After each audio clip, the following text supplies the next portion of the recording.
बारामतीत artificial intelligence संदर्भातील कार्यशाळेला अजित पवारांची दांडी, माळेगाव कारखाना प्रचाराला दिली पसंती. शरद पवारांसोबतचा कार्यक्रम दादांनी टाळला. मुंबई मनपा निवडणुकीमध्ये एकत्र लढण्याबाबत उद्धव ठाकरेंशी चर्चा करू. शरद पवारांचं मोठं वक्तव्य. मुंबईमध्ये उद्धव ठाकरेंच्या शिवसेनेची ताकद असल्याचंही नमूद.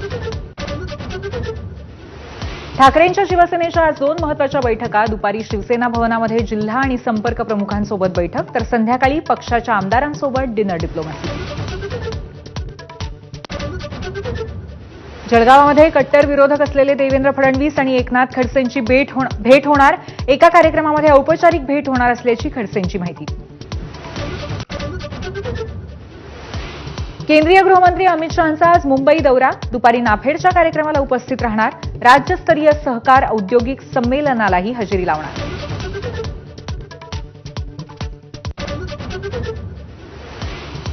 हिंदीची सक्ती असू नये, हिंदी शिकणं विद्यार्थ्यांच्या हिताचं.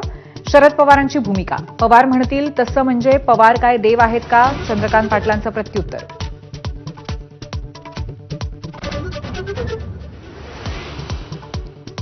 राज्यातील 11 प्रकल्पांच्या भूसंपादनासाठी 53,354 कोटींच्या निधीची तरतूद. शेतकऱ्यांचा तीव्र विरोध असलेल्या शक्तीपीठ महामार्गासाठीही 12,000 कोटींची खैरात. मुख्यमंत्र्यांच्या बैठकीत निर्णय.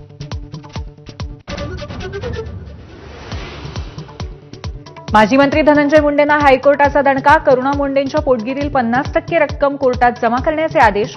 घरगुती हिंसाचार प्रकरणी मुंडेंना दोषी ठरवलं होतं.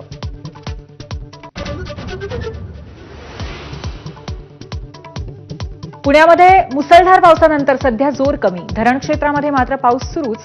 खडकवासला धरणातनं मुठा नदीमध्ये 15,000 क्युसेक पाण्याचा विसर्ग सुरू आणि घाटमाथ्यावरती ऑरेंज अलर्ट. नाशिकमध्ये गोदावरीच्या पाणी पातळीत वाढ. आजही पावसाचा जोर कायम राहण्याचा अंदाज. गंगापूर धरणातनं पाण्याचा विसर्ग सुरू. 2 दिवसामध्ये धरणातील पाणीसाठा वाढला.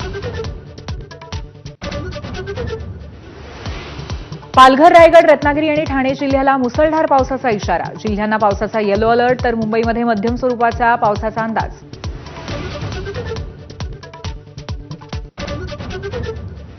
भारत आणि इंग्लंड यांच्यातल्या कसोटी मालिकेला आजपासून सुरुवात. नव्या दमाच्या टीम इंडियाची हेडिंग्लेमध्ये पहिलीच कसोटी. इंग्लंडची गोलंदाजी कमकुवत असल्यामुळे भारताला विजयाची संधी.